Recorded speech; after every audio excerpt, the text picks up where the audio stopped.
Good afternoon, everyone, and welcome to the October 20, 2020 joint meeting of the Glendale City Council and Glendale Housing Authority.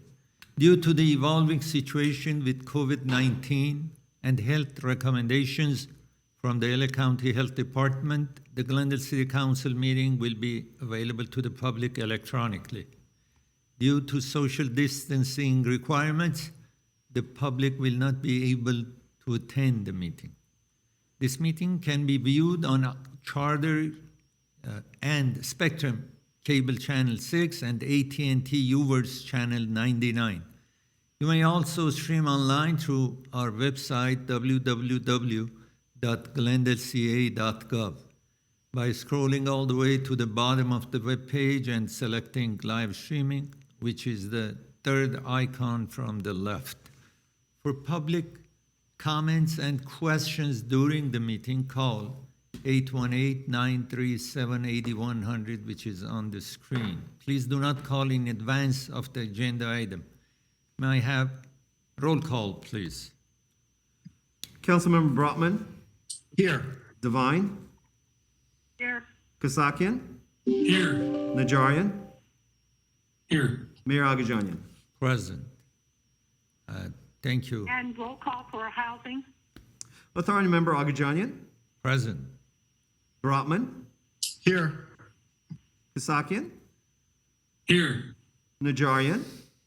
Here. Parazian. Here. Chair Devine. Here. Thank you. Next item, please. The agenda for the Tuesday, October 20th, 2020 joint public meeting of the City Council and the Housing Authority was posted on Tuesday, October 13, 2020 on the bulletin board outside City Hall. Next, please. Next item would be community development regarding consideration of program design parameters of proposed housing programs to be funded through Measure S funds for fiscal year 2020-2021. A, City Council motion to approve program design parameters for of proposed housing programs to be funded through Measure S funds for fiscal year 2020-2021, or provide direction as deemed appropriate. Thank you, Mr. Mr. Phil Mayor, Lanzafin. Mr. Mayor, members of the City Council, Madam Chair, members of the Housing Authority. I am pinch hitting for Peter Zovak today. He briefed you yesterday. Peter was called out on emergency today. So we'd like to report to you on the Measure S programs during our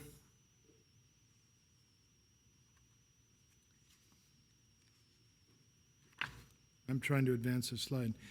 During our budget study session, the City Council had indicated interest in funding several housing programs, and you had identified 5 of them.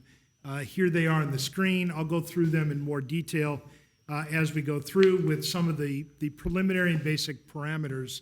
We would like your direction on if, 1, you're interested, and 2, do these parameters, do they meet your expectations? Next. What's the trick? There you go. Go ahead. The first is a project that we're working on. We had heard about the term is housing insecurity among students, especially at Glendale College. So we've developed a program that would assist them. It says here full-time, but it could be either full-time or part-time. Low-income students that are living alone or with family that is of low income, we would provide a rental assistance component while they are actively not searching for work, that's for a different program, but while they're actively educating themselves for potentially work after graduation. Autumn, can I get the next slide, please? Sure. Again, this would be a rental assistance program while the student is engaged in education or employment support while they're getting those employment support skills. It is an interesting program. We're going to go through a little bit of history, but we're proposing to do this with Glendale Community College. In 2019, may I have the next slide, please? Sure. In 2019, Glendale Community College did a survey about the basic needs and concerns of their students. And what they found was that 60% of their students had experienced some type of insecurity, housing insecurity, food insecurity, or homeless in the previous 12 months. Next slide, please. Phil, can I ask a question? Sure. I think you were going to look at what these definitions are. How do we define housing insecurity and homelessness relative to one another, and also food insecurity?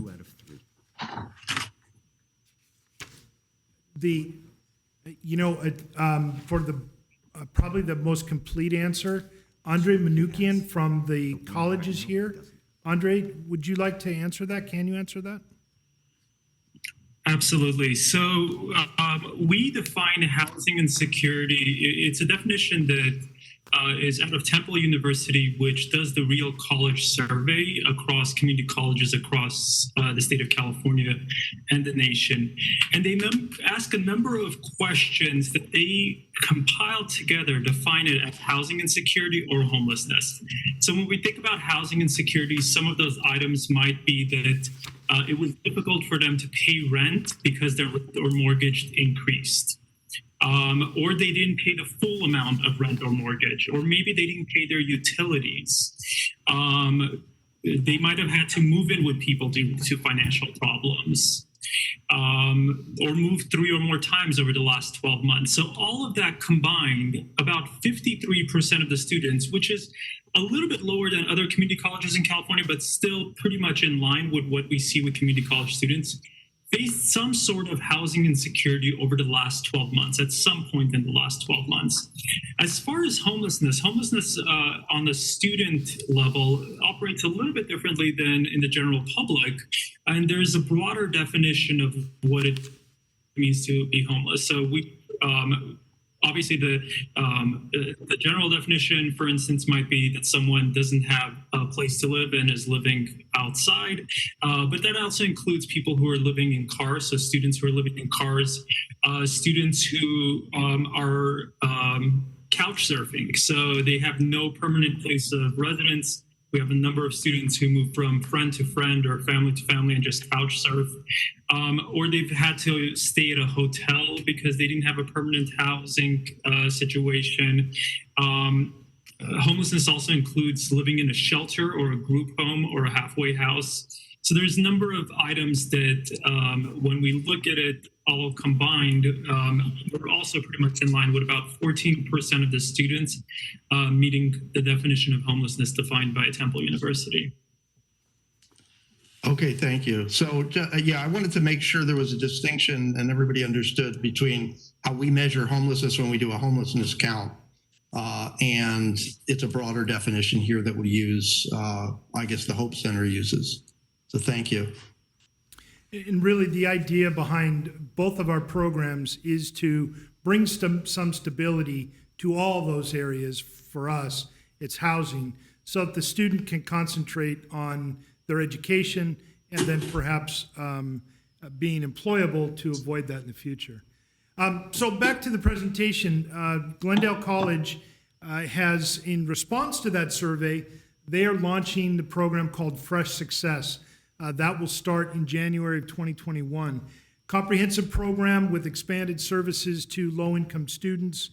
The participants receive basic needs support. And as I said, this is all to support their living environment so they can concentrate on their education and their training. Adam, could I have the next slide?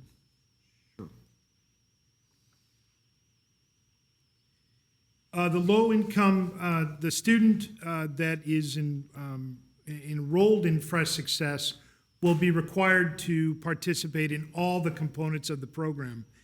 There's an initial intake and assessment as to their employment and career goals and suitability. They need to enroll in CalFresh, which is a food program. They have ongoing meetings with case managers and attend workshops and other support for career goals and planning. Go ahead, the next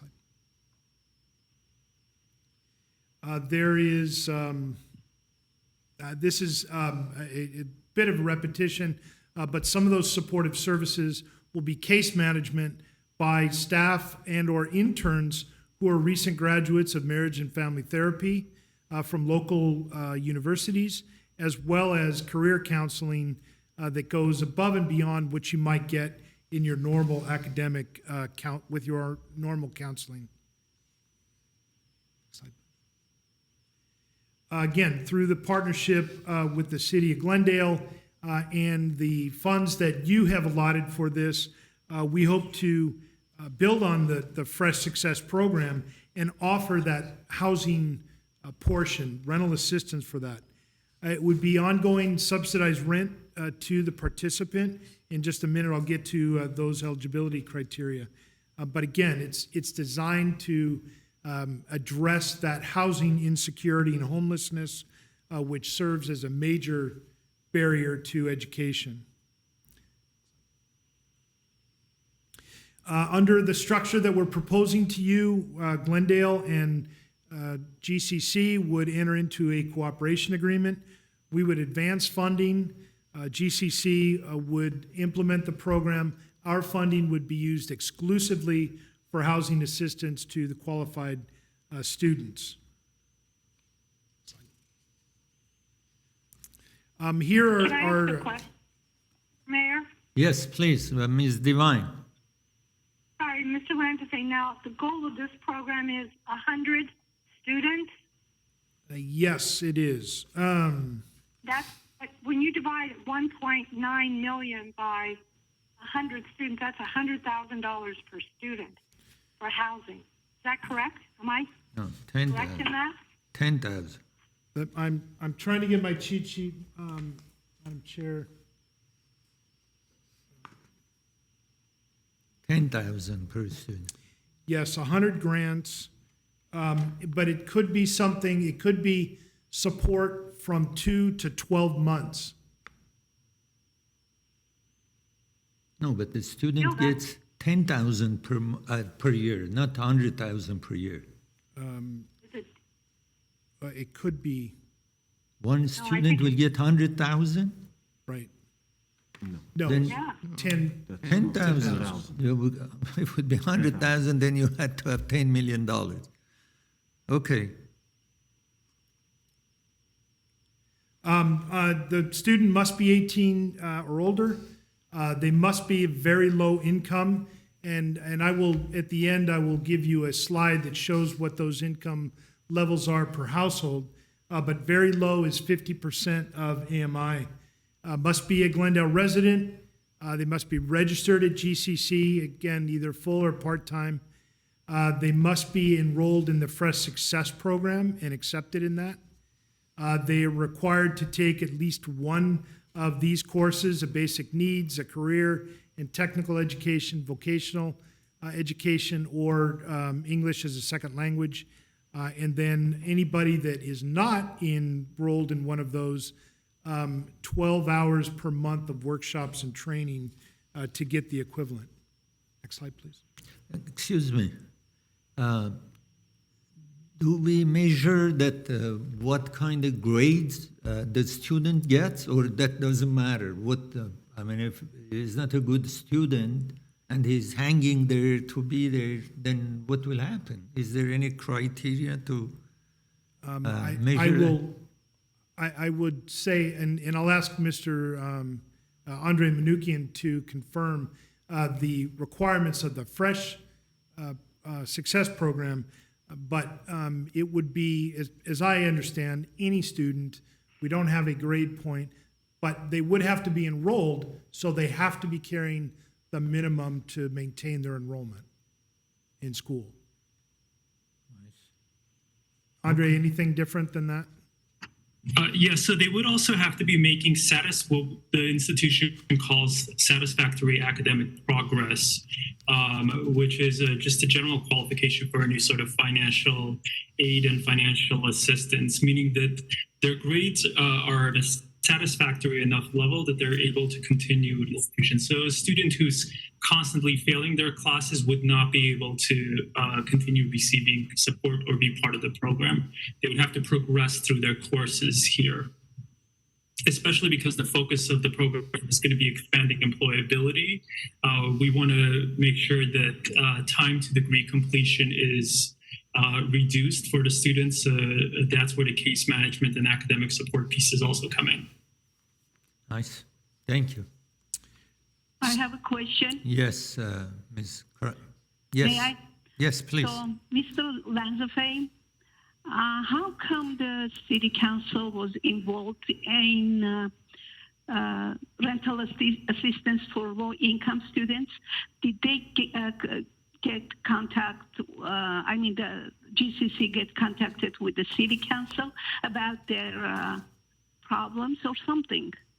How that happened, I don't know.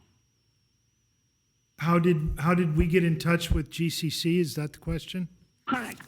Yes. Yes, in researching the program that we had, if you recall back at budget time, we had this idea of helping students that were homeless or low income and their education was being affected by those outside sources. In doing research, Mr. Zovak came across this Fresh Success program that GCC was engaging in, and our timing actually works out very nicely. After discussing with them, we thought that it was a good partnership, and that's what we're proposing now to the Housing Authority and the City Council. Okay, that's great. Thank you so much. Ms. Parazian, do you have any other question, or No. that's it? All right, thank you. Not at this time. Mr.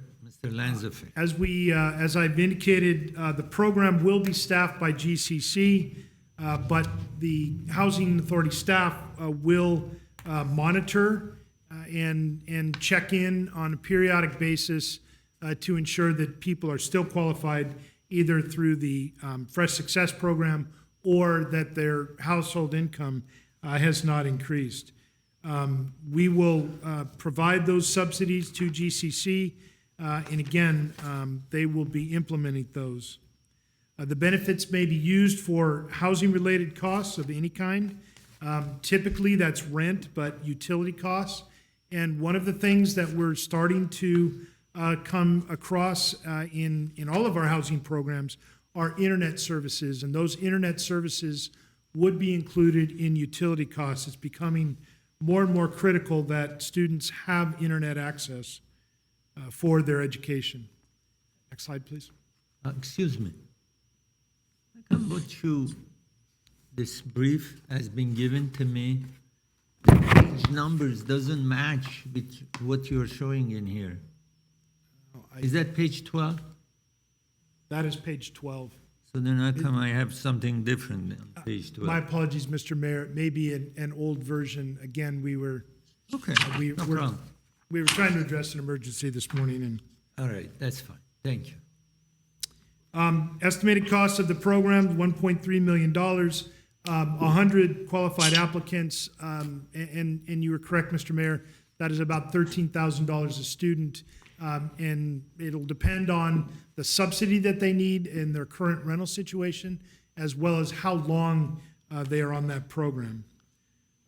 It's slightly less than the $1.5 million that we had tentatively reserved at the budget time, so there will be some additional dollars back to Measure S that you could either reprogram or use for some other purpose. Next slide. I have a question again. Ms. Parazian? Okay. Good. Mr. Lanzafame, does GCC have just 100 low-income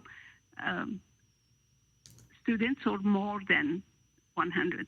I believe the Fresh Success program will have in excess of 100. Oh, okay. Many of those students, though, may not live in Glendale and would not be eligible for the program. So with the funding we have available, we think that in our estimate is about 100. Okay. Thank you. The next program was a low-income housing incentive program that we had reserved $250,000. If you will recall, last week, the council accepted a grant, the CARES Act grant, and we put it towards this program, which frees up those dollars for another program. And we do have, Autumn, could I have the next slide, please? In the programs that you approved, there were 4 different programs for landlord incentives. We would like to propose, Autumn, next slide, please. To use this for homeless services incentives.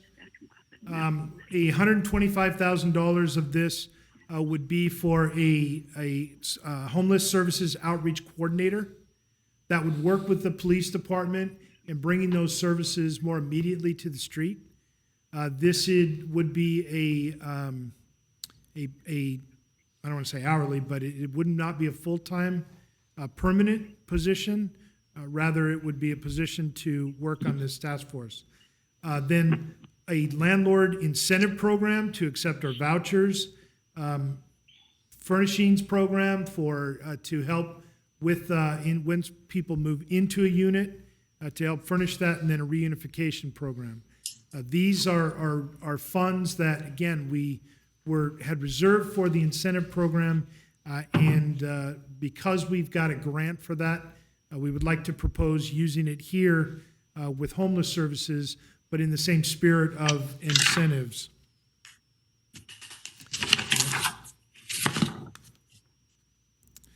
The low-income employment and rental assistance, LifeWrap. This is a program that we've talked about before, and we sponsored one. We had a redevelopment agency, and we had a constant and consistent flow of housing dollars.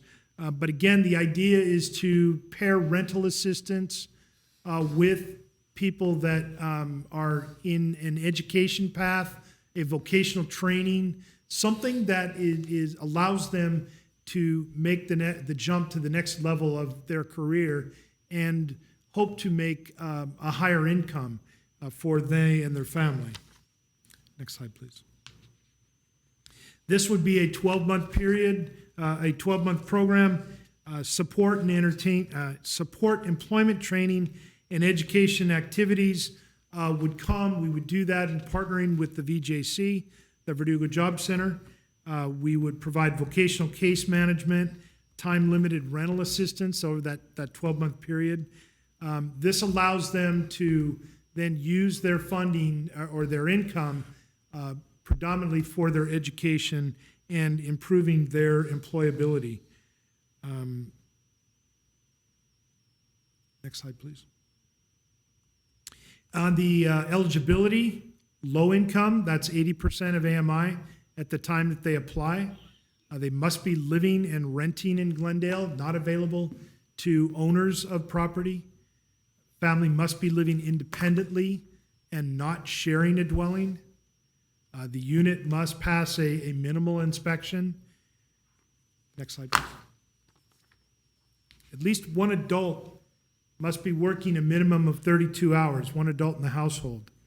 One must be a legal resident of the United States. At least one member of the household must be a minor under the age of 18.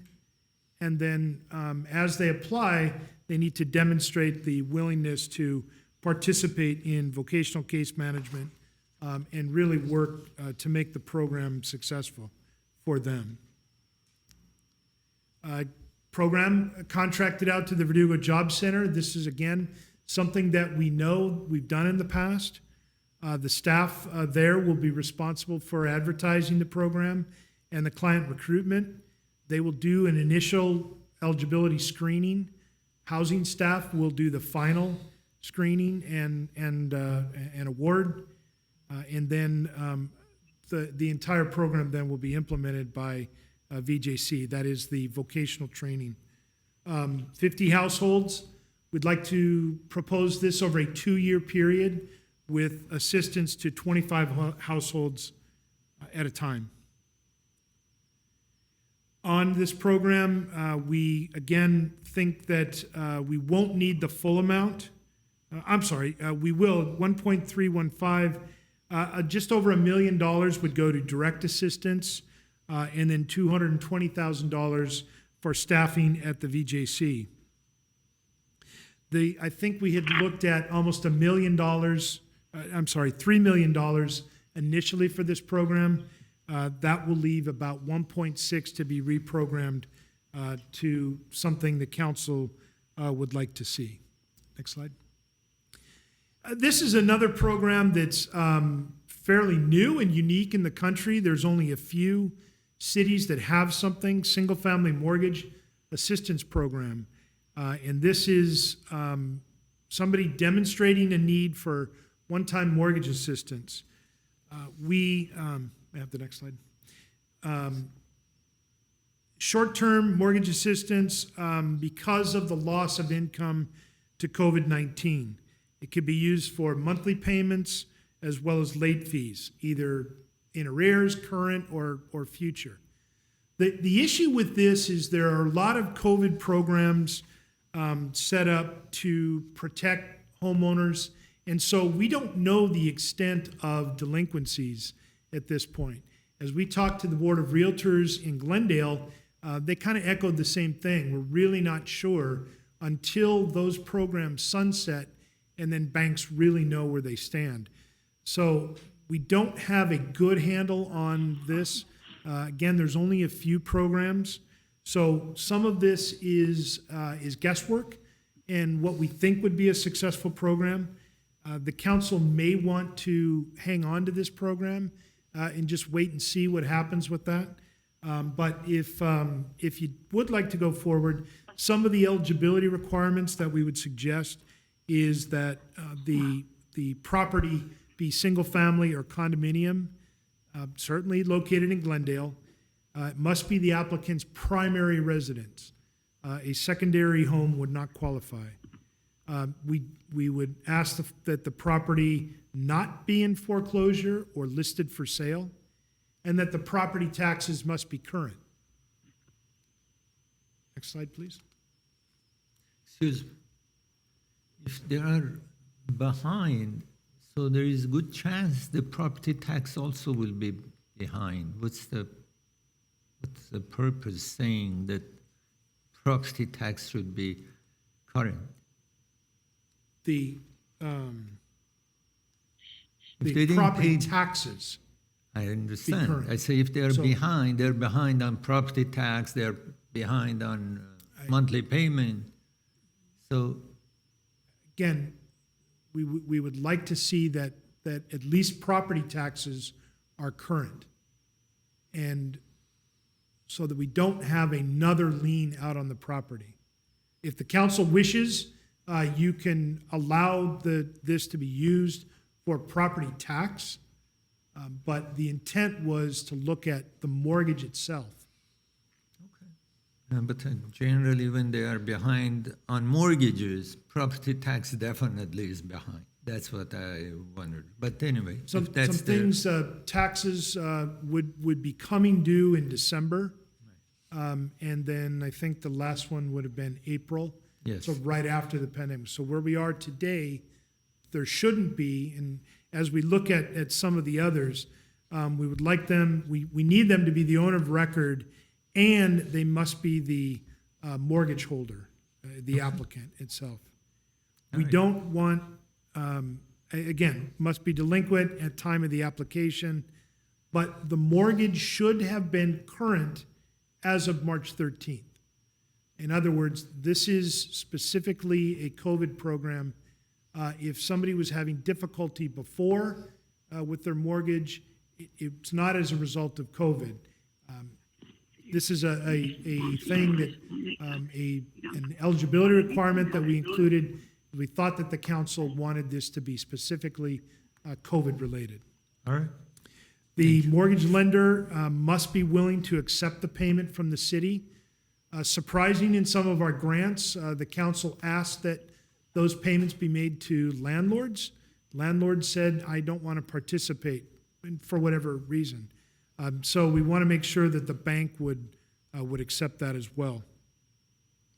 The applicant must be able to document a loss because of COVID, and we're looking income targets at low income, which again, 80% of AMI. Tentative reservation of $500,000 was what the council earmarked and appropriated. We think that the program could support 83 households with a maximum grant of $6,000. We thought, as we looked at an example, that the average home may have a mortgage of around $3,000 a month. So this would be up to $6,000 2 consecutive months. Staffing, we do not have the staff to conduct this program currently. We would like to hire 2 full-time hourly staffers to administer the program for the duration of the program. We believe that that's somewhere $82,000 to $118,000 a year. The funding could be allocated from the reservation. Next slide, please. There's a lot of words on here, but let me say what we're trying to do is achieve 2 objectives with this program. We would look to the VJC, who is trying to place people now, look to the VJC to see if there are qualified people and hire from their pool of people, as opposed to our traditional fly a bulletin and screen applicants. So we would like to contract with the VJC to do that. The first 200 hours would be paid under one of the Verdugo Job Center programs, and then the balance of that would be paid by the program itself. Next slide, please. Finally, the 5th program is non-emergency or non-recurring rental assistance program, emergency non-recurring rental assistance program. This is a short-term program to help people when stuff happens. And it could be a number of things. May I have the next slide? This would be available to low-income renter households who've experienced an unexpected or non-recurring emergency. Could be an illness, could be the car broke down, could be the wage earner had to stay home with children during COVID and couldn't make, it had no income for that month or so till they could arrange childcare. So it's not designed to be ongoing. It's a one-time, show us your black cloud and we can help you. Next slide, please. Excuse me, but it's hard to figure out if the employee to figure out that what they are saying is correct or not. Will take lots of time to figure out what they are saying or presenting is correct, or they are not trying to get money. How you will figure out? This is a very difficult task to make sure that the right person is getting the money. Yeah, if this is a program that the council's interested in, but we need to develop more of those eligibility and how would it work, that would come back to you for final approval. And any ideas that the council or housing authority has today is something, feedback that we would certainly like. One, are you interested in the program? You know, helping somebody that has, we've all had that circumstance where, gee, the car broke down at the absolute wrong time. If you could show bank statements and your repair bill, maybe that's satisfactory for us. But those are details that we'll put together before we come back. Because very good point, Mr. Mayor. And I would say, jump ahead, we will need staffing for that as well. We could not do this program with the current staff. And to verify the car has been repaired, and most of the people, I don't want to blame anybody, but when you say if somebody loses a family member who's a breadwinner, it's easy. But when you say the car broke down and the person have a bill or a statement, I mean, that's a difficult task to figure out it's correct, it's not correct. And, I mean, you have to spend lots of time to make sure that the person is, what is presenting is correct.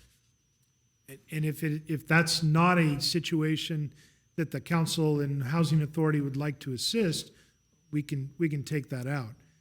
We do want to come up though with good and appropriate ways so that the funding that you've allocated is being used appropriately and wisely.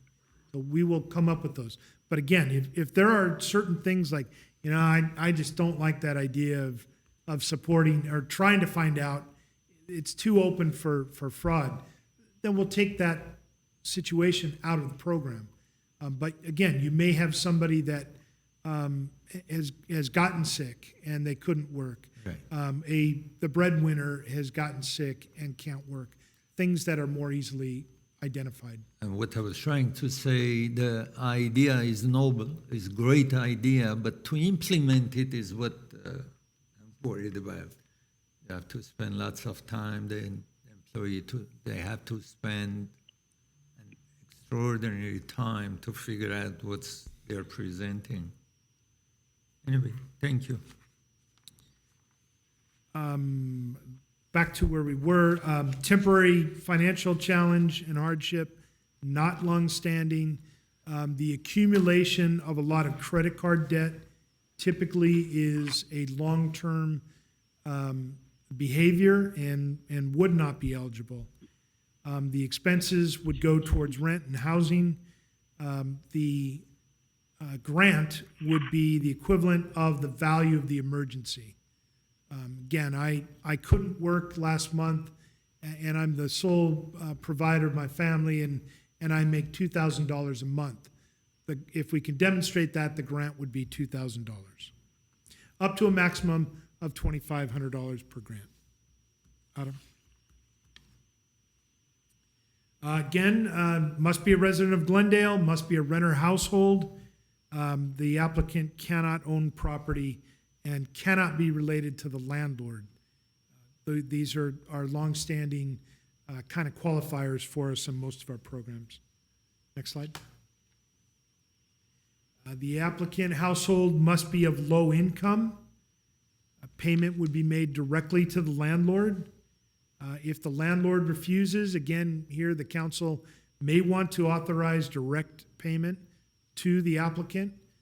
Or you could say, no, you know, it's the landlord. If your landlord doesn't want to participate, I'm sorry, you know, you're not eligible for the grant.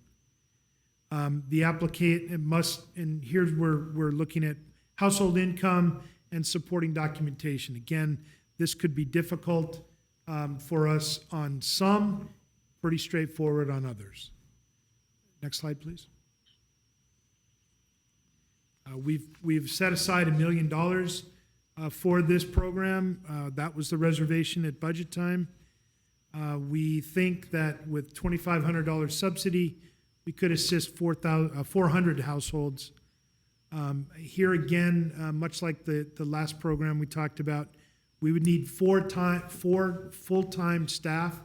They could be overseen and directed by current staff, but we would need that. We think that total cost, annual cost might be $164,000 to $236,000, depending on the pay rate. And we would look for the funding for that from that $1 million reservation. Next slide, please. Here again, we would like to partner with the Verdugo Job Center to find folks that could work in this area, and knowing that it is a year program, maybe a 12-month program, 24-month program. Next slide. Here is a chart with all of the funding.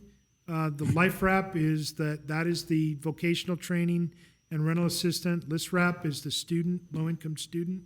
NWrap is the emergency, the one that we just talked about. SFMAP is the single-family dwelling assistance payment. And then the last one is the landlord incentive program. Here is what you appropriated, $6.2 million in June with the budget. What we're proposing is 4.3, which leaves a balance of almost $1.9 million. Again, for other housing programs, other Measure S programs, put it back into the fund. That'd be something for the council to direct us. And then on the last slide, as I promised, and probably difficult for all of you to see, but these are the different categories of incomes. Extremely low is 30% of area median income. Single person, that's $23,700. Very low is 50%. One person is $39,450. And then low income, 80%. AMI is 63,100, and then those increase with the number of people in the household. Mr. Mayor, Madam Chair, that concludes my report. As I mentioned, and you heard, you met Andre Manukian from Glendale College is here, and one of his colleagues, Judith Velasco, is on the line, as well as Community Services and Parks Director Ona Bulanikian, for anything on the programs with the VJC, and Onig and Yvette Samvelian are here for that incentive program for the homeless landlord incentive program. Okay, is there, Mayor, I have a question. yes, for Mr. Ms. Lansing. Devine? Ms. Devine? Thank you. Mr. Lansing, that $1.9 million balance, has the extra staff, have the extra staff salaries been deducted from that already, or is that after we've paid the extra staff? I think I understand your question. All of the staffing that we're requesting is included in the funding level that we've outlined here. So we do not need the $1.9 million for any additional staffing at this point. Thank you, Mayor. Is there any other question from council member? Yeah, I have a number of questions. Mr. Mr. Brock? Mr. Brock? Yeah, let's start, if we could start with the low-income student rental assistance program. So maybe Andre could help with this. I'm not exactly clear on how we're deciding the funds allocation to each student. So I think the students are being selected because they're already in this Fresh Start. I'm sorry, did I get the right name? Fresh Success, because they're already in the Fresh Success program. Is that right? So, yeah, so the students are going to be in the Fresh Success program, or we're going to enroll them in the Fresh Success program when they experience a housing insecurity, which can come into play without any prior notice. So they might not necessarily be in the program prior to this, but then have an emergency that we would want to enroll them within the program. I think the second part of your question was, how are the funds allocated? One of the things that we are finding through our research at Glendale College, and also what we're seeing nationally, is that student housing insecurity isn't exactly like individuals in the public face where they might need a monthly subsidy. We know that students have multiple sources of support through federal financial aid programs. So for some students, that might make sense to do an allocation where it's a monthly subsidy of a certain dollar amount. But for other students, if they're getting a Pell Grant, for instance, that might cover their September and October rent, but then they might experience housing insecurity in November or December. So within the parameters of the program and in the cooperation agreement, that would be outlined of multiple types of housing supports that could be provided to students. It might be a situation where we might want to do a rapid rehousing if someone becomes homeless, and that might equal to 2 months of support.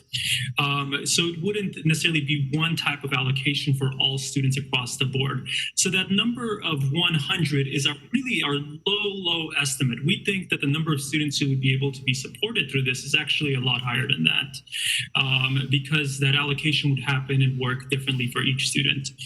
As long as they're in the program, which ultimate goal is to expand the employability of the students when they complete their educational endeavors. Okay, so we would be allocating a certain sum of money, and then you will be looking at what the needs are on an ongoing basis. You'll be then forwarding that recommendation request to us, and then somebody within the city staff will be checking that. And I'm not sure what that process looks like, but we'll then say, okay, that fits our parameters. Go ahead and provide those funds to that particular student, right? I believe the specifics are still to be designed, but in our conversations with the community development department, what we were initially thinking was that a certain amount of money would be transferred with very specific parameters to the foundation, similar to how a federal grant would work or a state grant. And we would then, within those parameters, since we would have access to student records beyond what the city would have access to, for instance, other financial determination, and send funding directly to the landlord. And then on an ongoing basis, provide reports to the city that outline who was supported and which parameter they fell under. Just because a lot of times that would have to be a rapid decision that was made, but it would still fit within the cooperation agreement that the city would sign with the district. Okay. So I like the idea of working with GCC in this way. I think you guys do great work, and I've seen some of the stuff being on campus in the past. So I'm very much in support of this one. I do, if I could go on, Mr. Mayor, program number 2, I'm also fine with all of that. And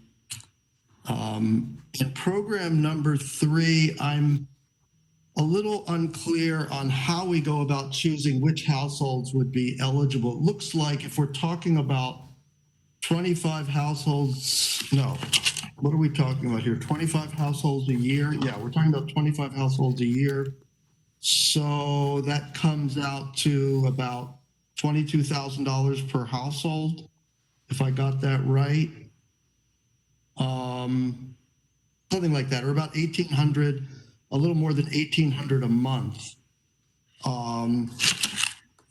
How are we choosing these households? Yeah, I guess that's my main question. I see we're running this through Verdugo Job Center, right? They're the ones that are going to be identifying the candidates. Is that correct? We would probably look from all areas. I think, if I remember correctly, because I wasn't with the housing division back at the time, but it was an application, and we could get referrals from either our housing programs or from the Verdugo Job Center. What we found, and I think where this number it fits with the amount of funding, is that we never had a problem where we were oversubscribed, because there's a commitment to education and vocational training and doing some things that you need to do to enhance your employability. The dynamics of what you need to have, a minor child, not living independently, all of those things naturally screened out many applicants. And so I think it's the right number. But it is an application. It is making sure that they meet all the qualifications and then that they are committed to the program. Okay, and is this an existing program? Are they going to be operating under an existing program that Verdugo Job Center offers, or is this a new program for them?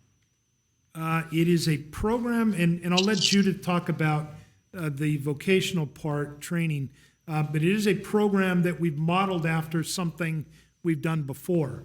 Whether it fits into an existing Verdugo Job Center program, Judith, can you answer that?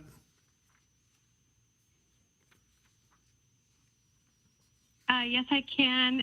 Councilmember Brotman, we actually used to have the Life Rep program around close to 9 years ago, and we had a Vet Rep program for veterans, and really the purpose was to have them develop a self-sufficiency plan through a career counseling model. So as Mr. Lanzafane mentioned, there is that 1 year commitment for the family unit. So our goal is to ensure self-sufficiency for each family, which can look different for each family. So we do have previous materials in the past, but again, this would be a new program in hindsight that we would start. And we have the staffing, the career counselors to support it. We probably are looking at a recruitment period and very specific questions because it's not only rental assistance, it's really developing their vocational skills in order for that family unit to be successful. And success can look differently for each person. So just to give you an example, when we had the program before, one family wanted to save money to purchase their first home. So that was the career counselor's plan to help them save money for that home. Another family wanted to save funds to purchase a car. So each family would work with the staff to develop what their goals would be and their commitment to increasing their skills, whether they're employment training or education programs that we offer at the Verdugo Job Center. And so, and how's the decision being made as to how much goes to each household? Is that by the Verdugo Job Center people? Housing staff would look at that in a very similar way. We've got a target population, what is rent, and then a subsidy to make up that rent. But Chances are they're just rent. I'm sorry? But I'm hearing examples that are not just rent. I'm hearing examples that are where funding is required for other purposes. Let me see if I understand. There's two prongs to it. We have a rent subsidy so that they can participate in some of the programs that Judith just described. That subsidy. So our money is only going to a rent subsidy, but Verdugo Job Center is spending money that they have on other types of support? They're using their programs, and this program, it would be funding staff that would be engaging in this. So rent subsidy, let me find the slide. Rent subsidy, and I think it was about the $1.3 million program. I think it was about $1.1 million for rent subsidy and $200,000 for staffing of the Verdugo Job Center. Correct. Sorry, this is Judith Velasco again. It would be for a 2-year period, so 25 families each year. Currently, we have anywhere between 9 to 13 workforce programs that these families could potentially qualify for. So yes, we would be leveraging workforce funding to support their training and employment activities, which is not part of the budget. Okay, but how about these examples you gave about saving up money for, a down payment on a house? How does that fit in? That is just an example of different type of goals we would present to these families. So as they are getting this rental subsidy, they are actually having a savings. They can use this rental subsidy for a savings account that they can use toward a future goal. So the main part would be doing the assessment of the families to determine what their need is, and based on the need, coming up with a self-sufficiency plan that includes a savings plan, may include an education plan. It really depends on that particular need. Okay, I get it. All right. So I think I'm good. You know, I'm supportive of that one. The mortgage assistance, I think, just sounds like it's not cooked, and there's not enough information. My sense is like that's something we should hold off on and maybe develop that a little bit better before we launch anything. And I feel on the NRAP, it also seems a little bit undercooked in that I'm not sure, you know, how we're choosing the households. We're talking about 400 households, and we're talking about a whole range of different kinds of emergencies that they may be facing. And I don't know, it seems to me there's a lot of administrative cost. Maybe it would make more sense to just do a lottery-based rental subsidy for people that are COVID impacted below a certain income threshold, like we've done through with our CARES Act funding, but we can do it with Measure S and have a little bit more flexibility, and that might, I don't know, require less work. I'm not sure, but that one doesn't. I don't get the feeling that one is fully ready to go. So anyway, just setting out my views on these various programs. Thank you. Thank you. Anybody else has a question from staff? Okay. I just want to mention how we figure out that about, let's say, student rental assistance or family rental assistance. Do we have a mechanism that if the person is not getting the same, for the same purpose, money from somewhere else, is that important to us or is not important? Let's say I go to LA County has some other program similar to us. If I can be able to get money, does that make any difference or doesn't matter what they get from where they can get help? No. Still gonna The answer to your question, Mr. Mayor, is we consider all sources of income. Now, some sources of income are not considered income, and so we exclude that. And I think things like supplemental security insurance. But if you're in a program somewhere else that's, let's say, a state-sponsored program, and you're receiving aid through that state-sponsored program, we look at that as household income. And combined with whatever you might make at a job, combined with whatever your parents might give you, whatever trust, whatever income you might have, divorce, alimony, whatever it is. When we look at all of those sources together, that makes up your income. If that income is below our income target, let's say low income, then you qualify. But if those different sources of income may put you over 80% of area median income, then you're not qualified. What bothers me that to implement these programs, we need lots of staff time or hire people to do it. That's where some of these programs are difficult to follow, I think.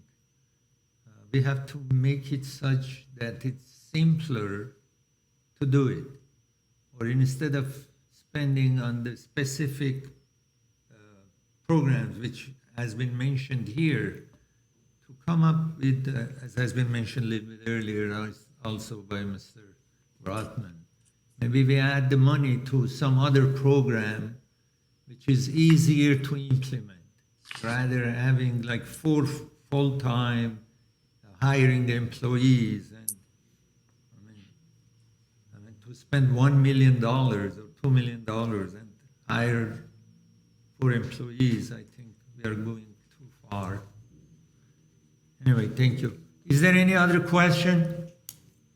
Okay, apparently we are okay. Do we have any callers? Mayor, there are no callers. No callers. Mr. Mayor, I'll make a comment or two. Yes, please, Ms. Devine. I think all of the programs are good. I mean, I think we're really putting a big bite into this support our families, our renters, and our students. We're offering them financial support. We're offering them rent subsidies. Self-sufficiency to 50 families is amazing. Offering them life skills, job opportunities, and plus we're utilizing the Verdugo Job Center. The only program that I was questioning staff about was that mortgage assistance program. All the other programs are so impactful to those that will be receiving the help. This one, I'm not so sure about how impactful 1 month or 2 months of a mortgage would do.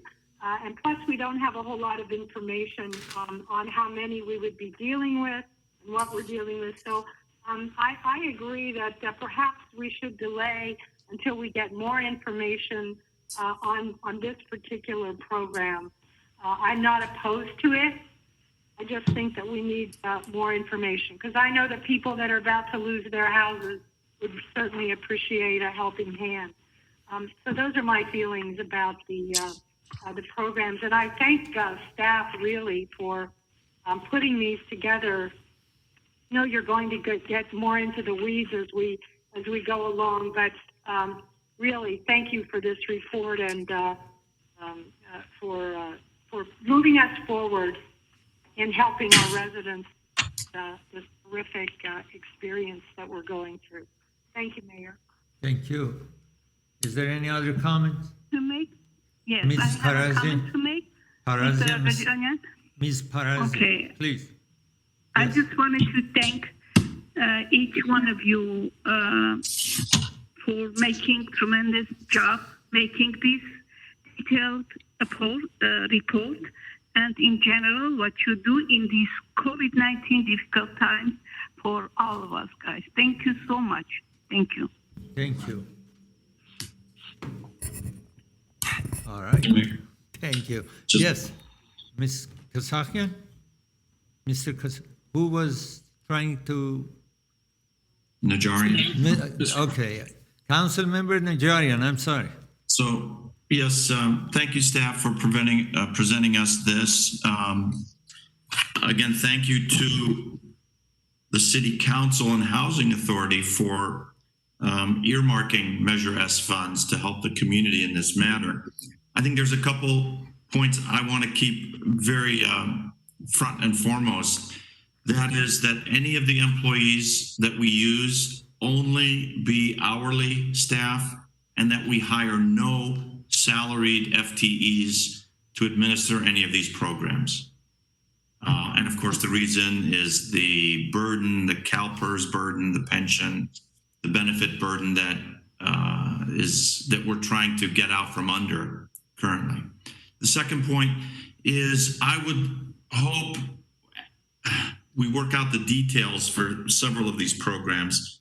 Mr. Brotman and Ms. Devine mentioned some of them that were a little bit unclear as to how they would be administered, but I would like to see each budget to be siloed, not to have one budget grow and subsume another budget and say, oh, we've got extra money in this program that hasn't used. I don't want that money to be made immediately available to any of the other programs. That would have to come back to council for programming and our decision whether we want to put it back in Measure S.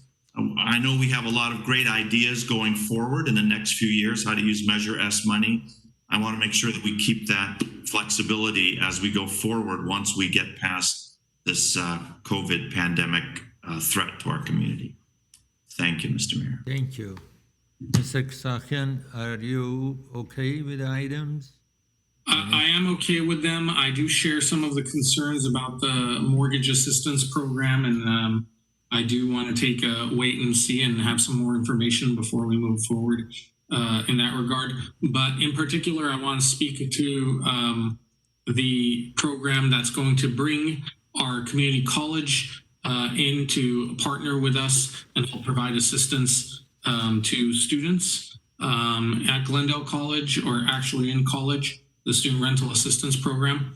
I think it's a very, very well thought out, important step in the right direction in helping some of our most important resources, the young minds in our community, attending college to try and better themselves and struggle through these difficult times as we all are. So I support these allocations. I think that it's very important, and I agree with my colleagues and with you that this is very important for us to take these measures and steps and use the funds available to us, albeit not much. It seems that the longer this pandemic continues, the more difficult it is to be able to help all the people we want to help. But this is certainly doing our part as best we can with the resources we have. Thank you. Thank you. Okay. Mr. Mayor? Yes, Mr. Broughton. If I could suggest a possible motion on this and see if my colleagues are okay with it. I'm comfortable for sure on the low-income student rental assistance program. I think we should move ahead with that.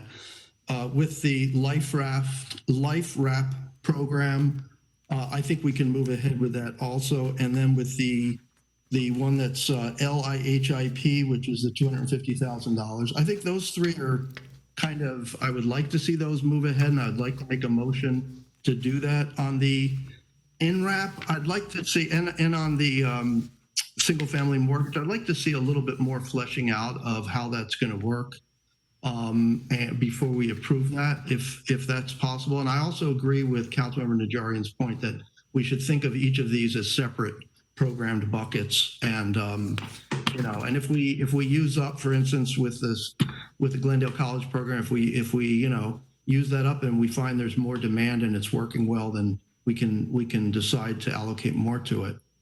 But we shouldn't just have staff do that automatically. So would that be comfortable for the rest of my colleagues to move ahead with? How those about three? number 5? How about number 5?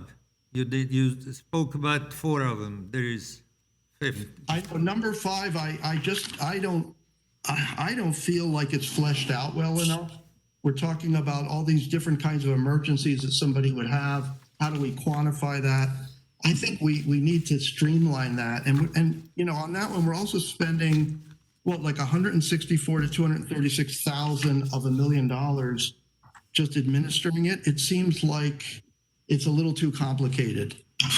All right. I would like to see staff maybe take another look and tighten that up, see if we can make it a little bit more streamlined and not have to spend as much administrative cost getting those funds out. So to make it in brief, for the first 3 items, you are okay with it? You want to move the 3 first items? Yeah, I'd like to move Life Wrap, I can't say these things, Life Wrap, List Wrap, and LIHIP.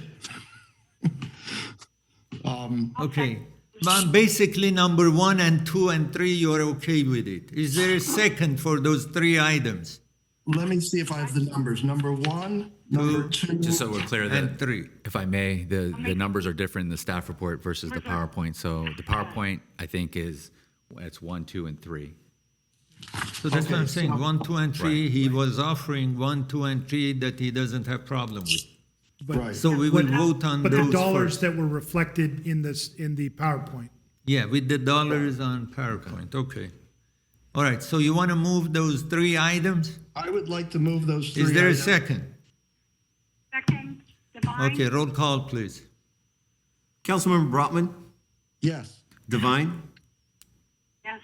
Kasakian, Yes. Najarian, Yes. Mayor Agajanian. Yes. So on the next 2 items, we want to see that you revisit the issue and bring it back at a later time. Is that okay? Yes, 2 things.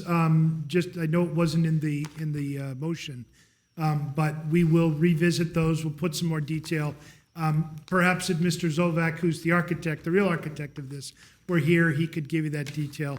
So I'll apologize ahead of time. But the second thing, Mr. Najarian, was not in the motion, but we will absolutely take your direction, and I assume that is the rest of the council's, that these are only hourly positions and not permanent full-time. We will have existing staff that is overseeing some of this, but new hires would only be hourly, not full-time equivalents. Thank you. That was, I guess, everybody's understanding that you will consider that. Thank you. Thank you for your direction. Okay. I guess we go to next item, or we need housing authorities, It was only a council motion, Mr. Mayor. only council motion. Okay. Next item, please.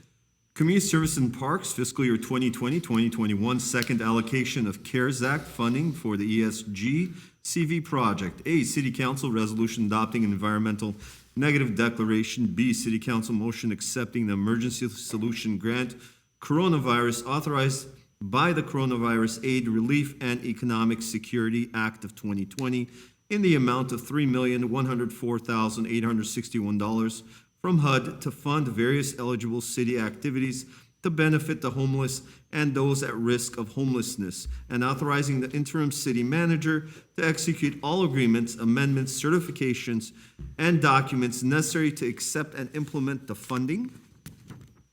C would be City Council motion approving fiscal year 2020-2021 Phase 2 funding allocation approving fiscal year 2019-2020 CDBG, ESG, and Home Annual Action Plan substantial amendment totaling $3,104,861 for the ESG CV2 project, and authorizing submission of the annual action plan substantial amendment to HUD.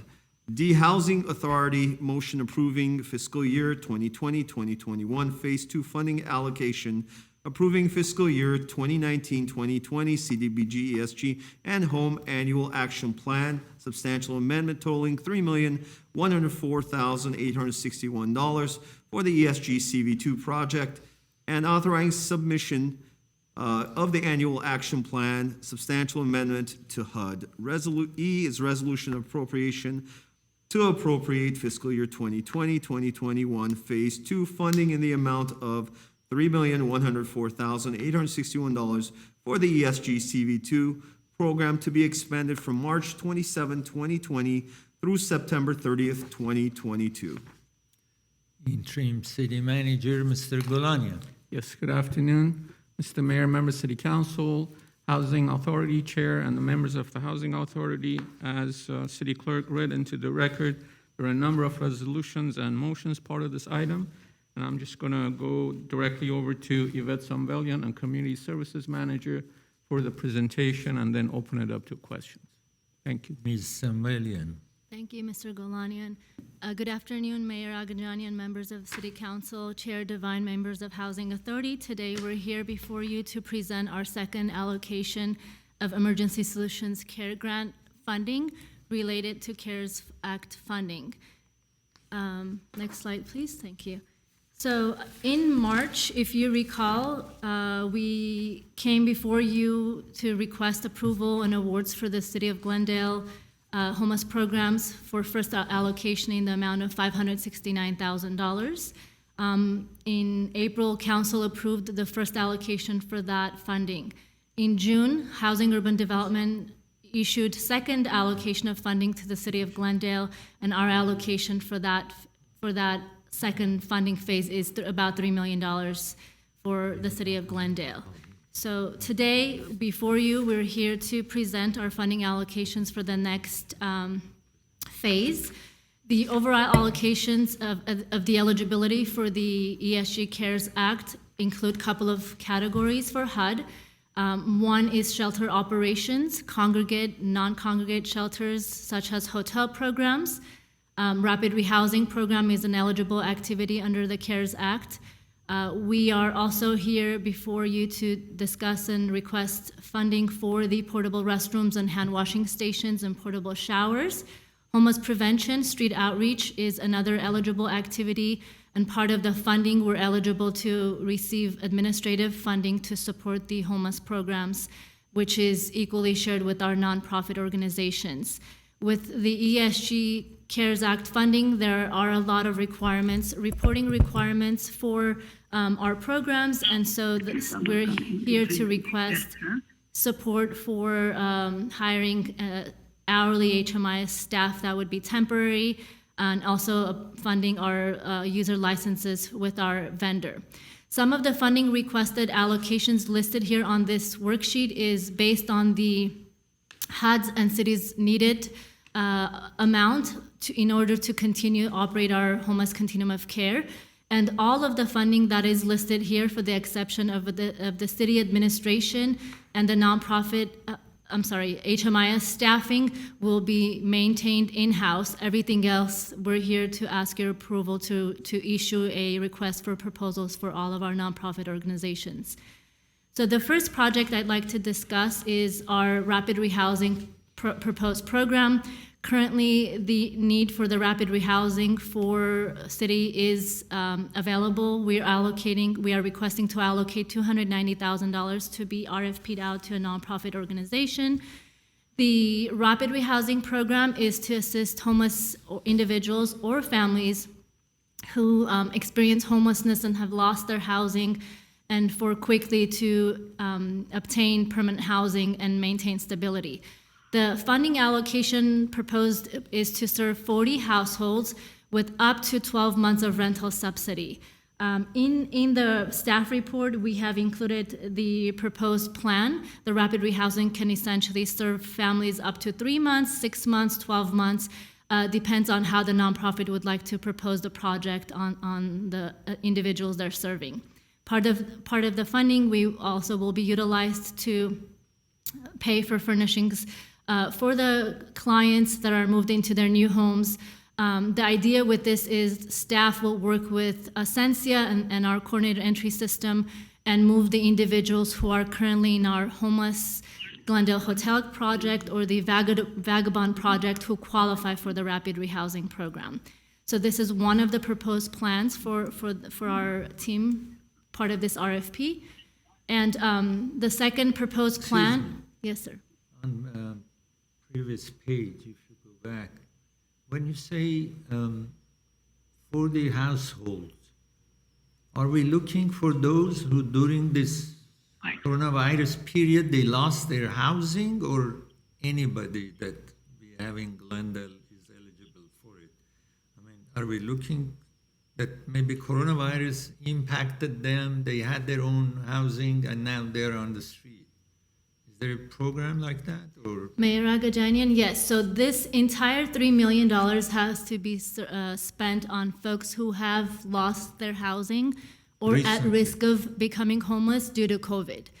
And so the idea here is anyone who's already lost, for the rapid rehousing program, it's anyone who already has lost their housing and they're already homeless on the streets or in any of our hotel projects at this moment.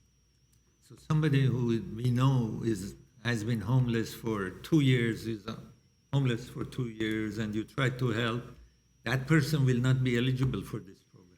This particular program is for those who are first-time homeless who have some type of an income, because the project will only pay rental subsidy for up to 12 months.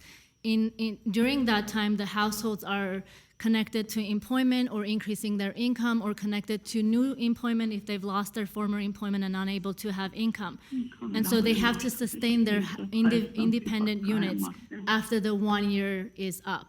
And so anybody who's on the streets for, let's say, 2 years who doesn't have any income, they would not qualify for this rapid rehousing program. Okay. We have other programs, part of our continuum of care, we would offer those individuals. Thank you. And may I ask a question, Mr.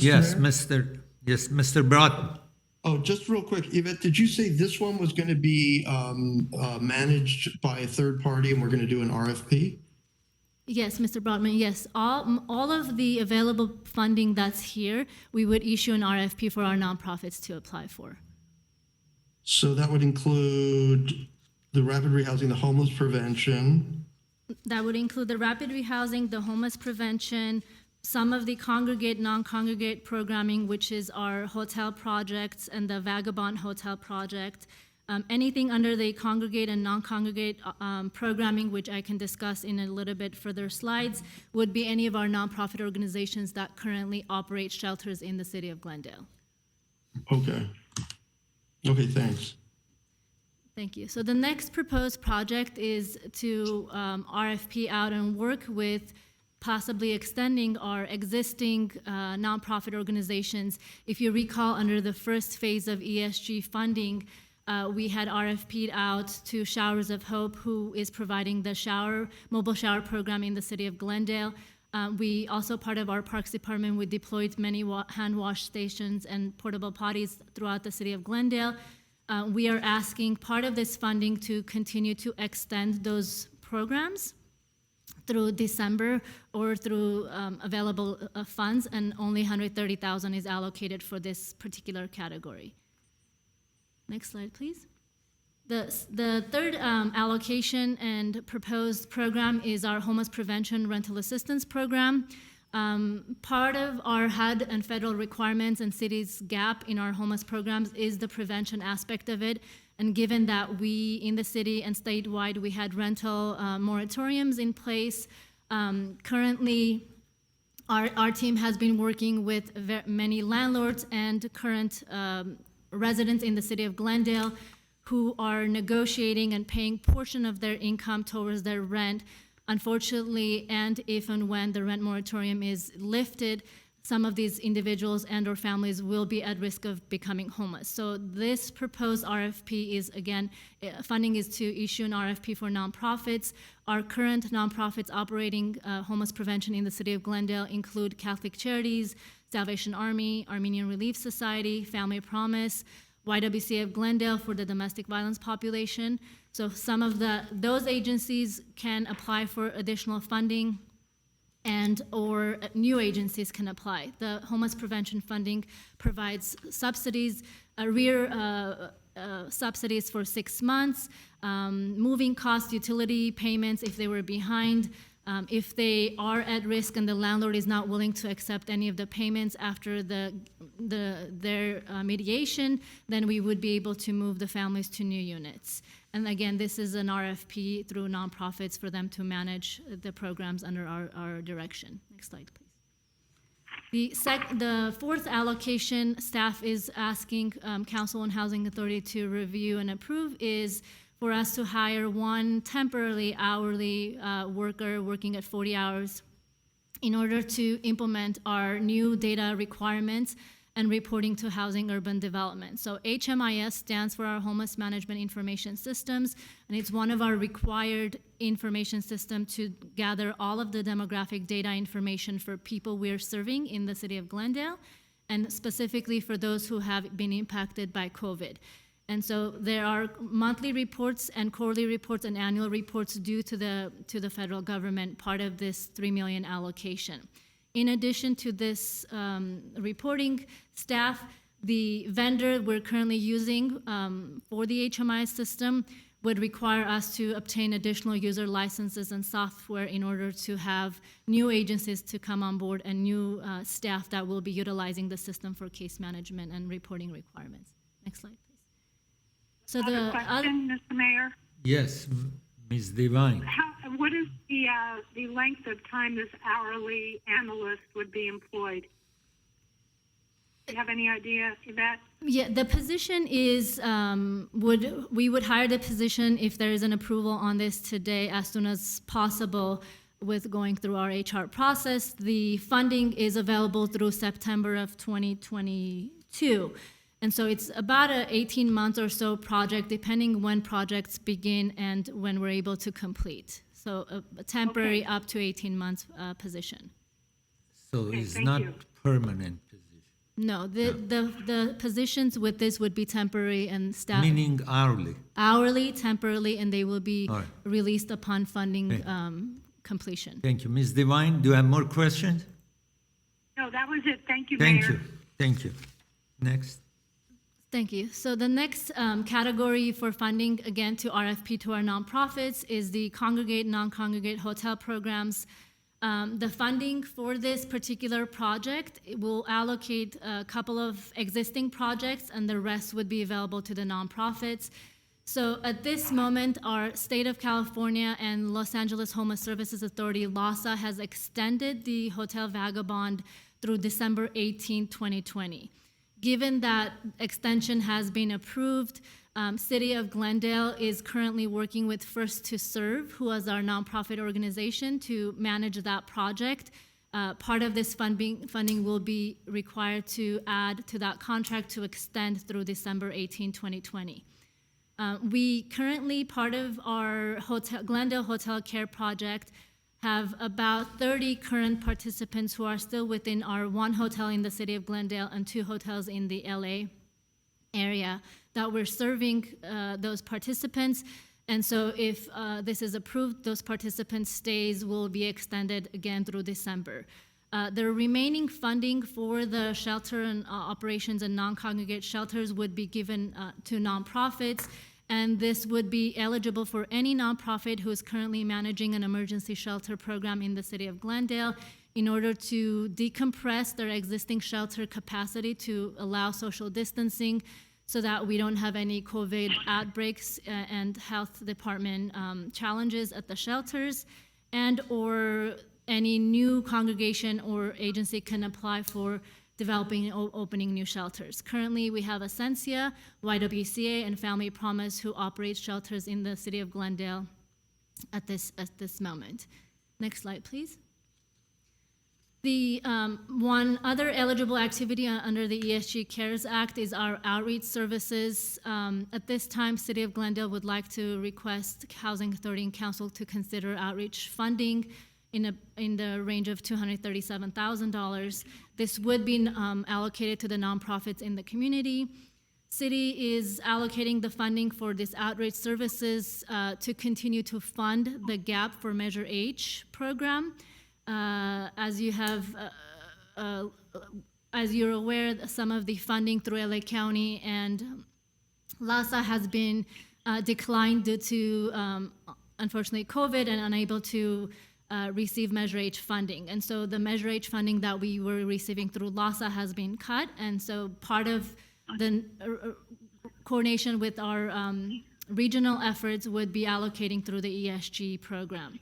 And so the particular outreach staff will canvass at the City of Glendale, will work with our Glendale Police Department, will work with Outreach Home Services with Ascensia, and work through identifying people who are eligible for hotel programs, get them into hotels while they're assessed for next level of housing. The ESG administration cost allocation is based on a formula. The approved formula is $310,000 and some change.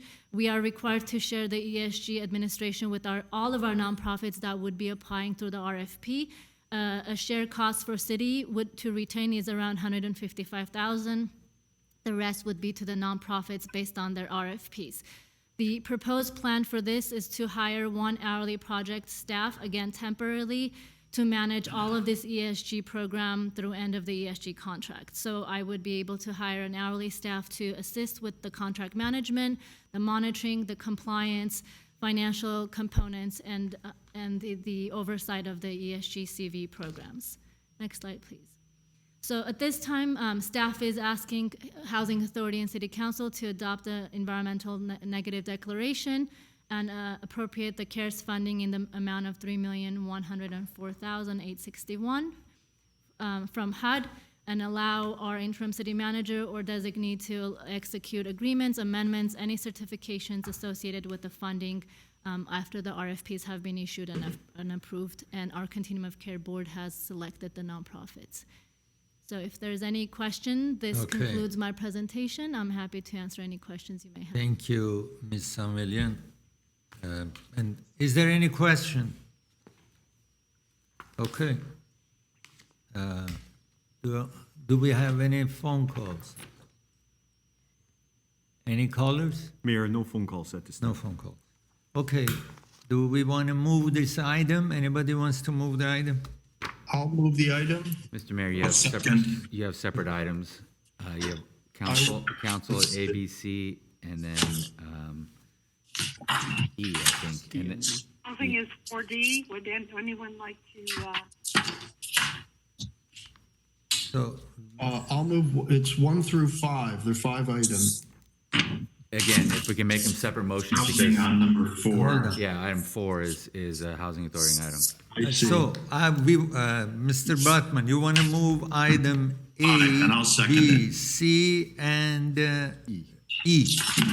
Okay, we have the roll call, please. We have the, Councilmember Brotman, Yeah. Divine, Kasakian, Yes. Najarian, Yeah. Mayor Agajanian. yes. Okay, Ms. Devine? Yes, and I'll call for a motion for item 4. I move the item. Second. Authority Member Agajanian, Yes. Brotman, Yes. Kasakian, Yes. Najarian, Yes. Parazian, Yes. and Chair Devine.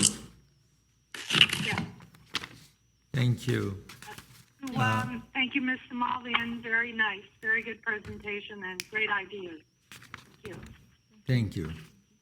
Okay, what's next, please? Next item would be Community Service and Parks Fiscal Year 2020-2021 Annual Action Plan, Substantial Amendment for Community Development Block Grant, Emergency Solution Grant, and Home Investment Partnership Act related to return funding from CDBG in fiscal year 2019-2020. A, resolution adopting an environmental negative declaration. B, City Council motion to approve a fiscal year 2020-2021 CDBG ESG and Home Annual Action Plan, substantial amendment totaling $219,004, authorized submission of fiscal year 2020-2021 Annual Action Plan, substantial amendment to HUD. C would be City Council motion, reprogram $219,004 from canceled fiscal year 2019-2020 YWCA of Glendale Lexington Building Number 1 project to currently HUD-funded fiscal year 2020-2021 Public Social Services project as recommended by the CDBG Advisory Committee. D would be Housing Authority motion to approve a fiscal year 2020-2021 CDBG ESG and Home Annual Action Plan, substantial amendment totaling $219,004, and authorized submission of the fiscal year 2020-2021 Annual Action Plan, substantial amendment to HUD. E would be resolution of appropriation to transfer $219,004 from canceled fiscal year 2019-2020 YWCA of Glendale Lexington Building Number 1 project of various currently funded HUD projects in fiscal year 2020 and 2021 as recommended by the CDBG Advisory Committee. Thank you. Mr. Gulanian, please. Yes, good afternoon again, Mr. Mayor, members of the City Council, Madam Chair, members of the Housing Authority. I'm just going to go directly to Maggie Kavarian, our Senior Community Services Supervisor with Community Service and Parks Department, for a presentation and then open it up to questions. Thank you, Maggie. Thank you, Ms. Kagurian. Thank you. Good afternoon, Mayor Alajanian, members of the City Council, and members of the Housing Authority. Today we have for you a very short PowerPoint regarding our 2020-2021 substantial amendment for the CDBG ESG and Home Annual Action Plan. On this slide 2, in fiscal year 2019, the YWCA of Glendale was awarded $219,000 to make improvements to their Lexington Building Number 1 project. However, in July of this year, the YWCA notified the city that they would be returning their funds and focusing on a smaller scope for a project at that Lexington building, which includes focusing on the electrical. Next slide, please. Normally, when CDBG capital improvement funds are returned, they can only be reprogrammed to other capital improvement projects. However, with COVID-19 pandemic and the CARES Act that was issued, we have flexibilities now in the city which would eliminate a 15% cap that is on funding for public social services programs. And that cap has been lifted for fiscal years 2019 and 2020. Next slide, please.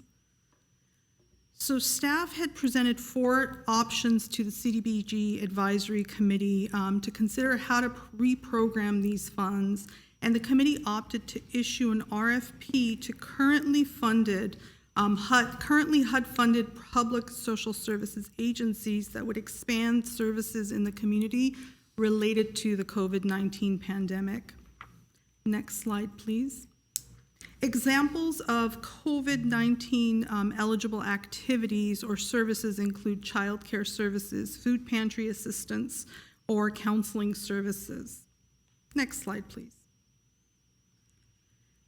There is a short RFP timeline that was presented here, that we present here on slide number 6, and this is due to the fact that the funding has to be expended by June 30th of 2021.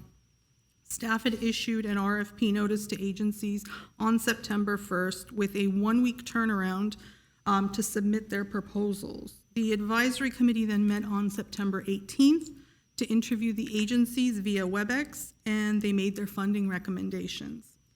Next slide, please. We had 7 community agencies apply for funding. We had 8 proposals that were submitted in total. 7 of those agencies were to expand current services, and we had 1 new submission, a new program to address nutrition assistance by the Salvation Army, which is the People's Choice Market food pantry. All 8 proposals were recommended for funding. Next slide, please. As you can see, we have presented to you a graph that reflects all the agencies' programs and their COVID-eligible activity or activities that they will provide in the community. We had Catholic Charities, Salvation Army, Food Pantry, and Door of Hope that were all recommended for full funding, their full funding request. Next slide, please. So staff respectfully requests the City Council and the Housing Authority to adopt a negative declaration to approve the 2020-2021 substantial amendment and approve a resolution to transfer the $219,000 from the YWCA project to the various CDBG projects that were recommended by the CDBG Advisory Committee. Next slide, please. We also have our outgoing chair, Armik Avedissian, and our newly elected chair, Zanku Armenian, who are available if you have additional questions regarding the funding recommendations. This concludes my presentation. Thank you. Thank you. Is there any questions? I have a question, Mayor. Yes, please, Ms. Devine. Maggie, you mentioned the proposals that received what they requested. One was the Door of Hope. What was the other? Were there 2 or 3 of them? We Got actually, exactly what. absolutely, Councilmember Devine, members of the City Council, members of the Housing Authority. We had 3. Catholic Charities was fully funded, the Salvation Army Food Pantry program was fully funded, and the Door of Hope was fully funded. Thank you, thank you. I'm just really excited that everyone got an additional allotment. All 8 or 7 8 that submitted were given an additional allotment. I'm sure that made them very happy. So I'd be glad to move this item when council's ready. Is there a second? I'll second the item. Okay, for the City Council, I guess items A, B, C, and E. Yes, Am sir. I right? Correct, sir. Okay, for City Council, we have the motion and seconded.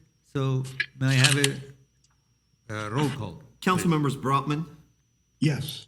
Devine, Yes. Kasakian, Yes. Najarian, Yes. Mayor Agajanian. Yes. For Housing Authority, please, do we have a motion for 3D? I move the item. Second. Second. Have a second roll call, please. Thank you.